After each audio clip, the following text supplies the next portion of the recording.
यारा, मुझे चाची मत कहो।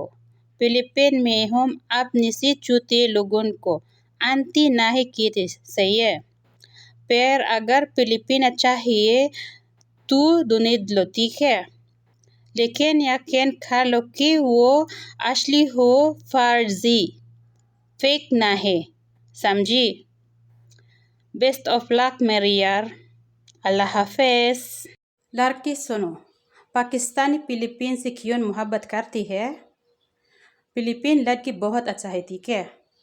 अगर आपको कोई मसला है, ये मेरा मसला नहीं है, समझी। Fake.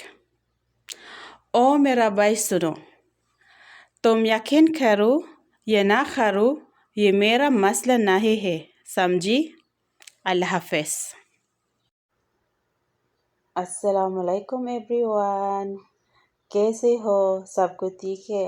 Mira nam Alipin ng Real. At nandito na naman ako para pakiligin ang mga Pakistani niyo. Charot! Oo. For today, I want to share again 3 sweet or do words. Ay! Alam niyo, pag sweet words yun, pag sweet words yung sinishare ko sa inyo, parang ako yung kinikilig. Ewan. Okay, so let's start with Tomeri Zindagi Ho. Ang ibig sabihin ng Tomeri Zindagi Ho is ikaw ang buhay ko. Okay? Ay, ikaw ang buhay ko. May dyan naman. Ta. Okay? Tomeri Zindagi Ho. And next is Tomere del ke dua ho. Tomere del ke dua ho. Ang ibig sabihin is ikaw ang dalangin ng aking puso. Okay? Ikaw ang dalangin or ikaw ang panalangin ng aking puso. Ay, nako, ewan. Pag-ibig nga naman, nakakaloka.